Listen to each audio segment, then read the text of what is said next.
श्री श्याम बाबा की कहानी, एक चमत्कारी कथा। श्री श्याम बाबा, जिन्हें हम खाटू श्याम के नाम से भी जानते हैं, हिंदू धर्म के एक पूजनीय देवता हैं। उनकी कथा महाभारत के समय से जुड़ी हुई है। ऐसा माना जाता है कि वे महाभारत के महान योद्धा और भगवान श्री कृष्ण के भक्त थे। उनका मूल नाम बर्बरीक था और उनकी कथा त्याग, भक्ति और बलिदान की प्रेरणादायक कहानी है। आइए इस चमत्कारी कथा को विस्तार से जानते हैं।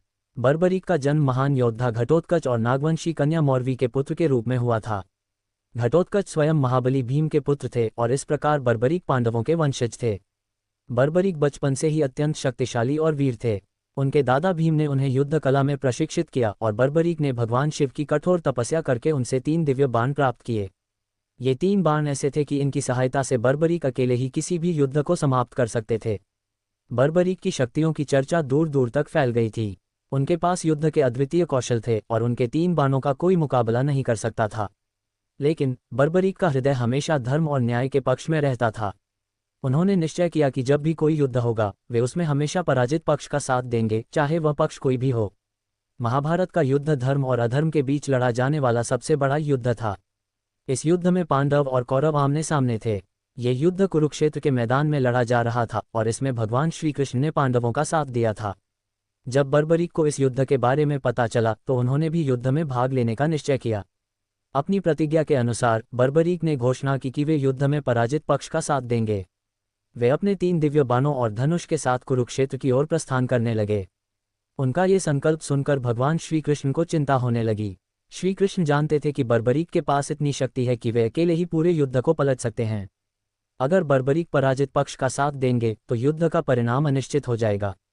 श्री कृष्ण ने बर्बरीक का मार्ग रोकने का निश्चय किया। उन्होंने एक वृद्ध ब्राह्मण का रूप धारण किया और बर्बरीक से मिलने के लिए उनके रास्ते में खड़े हो गए। जब बर्बरीक वहां पहुंचे तो श्री कृष्ण ने उनसे पूछा, हे वीर, तुम कौन हो और कहां जा रहे हो? बर्बरीक ने विनम्रता से उत्तर दिया, मैं बर्बरीक हूं और मैं इस महायुद्ध में भाग लेने जा रहा हूं। मेरी प्रतिज्ञा है कि मैं सदैव पराजित पक्ष का साथ दूंगा। श्री कृष्ण ने पूछा, तुम्हारे पास कितने बाण हैं और क्या तुम वास्तव में इतने शक्तिशाली हो कि पूरे युद्ध को बदल सको? बर्बरीक ने उत्तर दिया, हे ब्राह्मण, मेरे पास केवल 3 बाण हैं, लेकिन ये तीनों बाण इतने शक्तिशाली हैं कि मैं इनसे पूरे युद्ध को समाप्त कर सकता हूँ। श्री कृष्ण ने बर्बरीक की परीक्षा लेने के लिए कहा, क्या तुम मुझे दिखा सकते हो कि इन बाणों की शक्ति कितनी है? बर्बरीक ने कहा, हाँ, आप मुझे कोई भी लक्ष्य बताएं और मैं आपको दिखाऊंगा कि मेरे बाण कितने प्रभावशाली हैं। श्री कृष्ण ने एक पेड़ की ओर इशारा किया और कहा, इस पेड़ की सभी पत्तियों को छूकर दिखाओ। बर्बरीक ने एक बाण उठाया और भगवान शिव के ध्यान में जाकर उसे छोड़ दिया। वह बाण सीधा पेड़ की सभी पत्तियों को छू गया, लेकिन श्री कृष्ण ने चुपके से एक पत्ती को अपने पैर के नीचे छुपा लिया था। जैसे ही बाण सभी पत्तियों को छू चुका, वह श्री कृष्ण के पैर की ओर बढ़ने लगा। श्री कृष्ण ने ये देखकर बर्बरीक की शक्ति को समझा और बाण को रोकने के लिए अपने पैर से पत्ती को निकाल दिया। श्री कृष्ण ने बर्बरीक से पूछा, हे महान योद्धा, इस युद्ध में तुम किस पक्ष का साथ दोगे? बर्बरीक ने उत्तर दिया, मैं हमेशा पराजित पक्ष का साथ दूंगा। अगर पांडव हारते हैं तो मैं उनका साथ दूंगा और अगर कौरव हारते हैं तो मैं उनका साथ दूंगा। श्री कृष्ण ने यह सुनकर कहा, इस युद्ध में तो कोई भी पक्ष हारता रहेगा, क्योंकि यह धर्म और अधर्म का युद्ध है।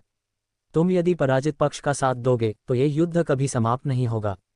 इसके बाद श्री कृष्ण ने बर्बरीक से कहा, हे बर्बरीक, तुम्हारे जैसे वीर की बलिदान इस युद्ध में अत्यंत आवश्यक है। क्या तुम अपने प्राण त्याग कर इस युद्ध की विजय का मार्ग प्रशस्त करोगे?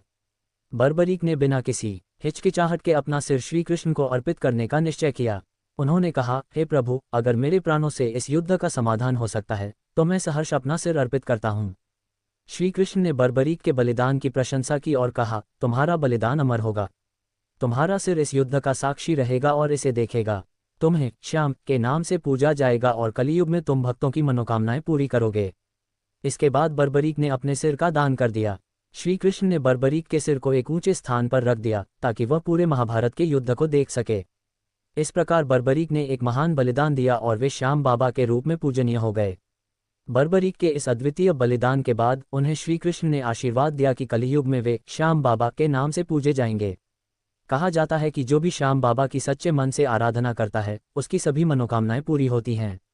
श्याम बाबा का मुख्य मंदिर राजस्थान के सीकर जिले के खाटू गांव में स्थित है, जिसे खाटू श्याम जी का मंदिर कहा जाता है। हर वर्ष लाखों श्रद्धालु यहां आकर बाबा के दर्शन करते हैं और अपने दुखों का निवारण करते हैं। मान्यता है कि श्याम बाबा के दर्शन मात्र से ही भक्तों के सभी कष्ट समाप्त हो जाते हैं। श्याम बाबा की कथा हमें त्याग, भक्ति और समर्पण का महत्वपूर्ण संदेश देती है। बर्बरीक ने अपनी अद्वितीय शक्तियों के बावजूद अपने अहंकार का त्याग किया और श्री कृष्ण के आदेश का पालन किया। उन्होंने धर्म की स्थापना के लिए अपने प्राणों का बलिदान दिया और स्वयं को मानवता की सेवा के लिए अर्पित कर दिया। श्याम बाबा की भक्ति और उनके चमत्कारों की कहानियां सदियों से चलती आ रही हैं। भक्तों का विश्वास है कि श्याम बाबा की पूजा से सभी समस्याओं का समाधान मिलता है। उनके नाम का जाप, उनकी आरती और उनके भजन गाकर भक्त अपने जीवन की कठिनाइयों से मुक्ति पाते हैं। श्याम बाबा के अनुयायी उनकी कृपा से जीवन में सुख, शांति और समृद्धि की प्राप्ति करते हैं। खाटू श्याम जी के मंदिर में प्रतिवर्ष फाल्गुन महीने में एक भव्य मेला आयोजित किया जाता है। इस मेले में देश विदेश से लाखों भक्त शामिल होते हैं और श्याम बाबा के दर्शन करते हैं। भक्तजन पैदल यात्रा करके खाटू श्याम जी पहुंचते हैं और बाबा के चरणों में अपनी श्रद्धा अर्पित करते हैं। इस मेले के दौरान बाबा के दरबार को फूलों और रोशनी से सजाया जाता है और हर ओर भक्ति का माहौल होता है। निष्कर्ष, श्याम बाबा की कथा हमें ये सिखाती है कि सच्ची भक्ति, त्याग और समर्पण से ही जीवन में सफलता और शांति प्राप्त की जा सकती है।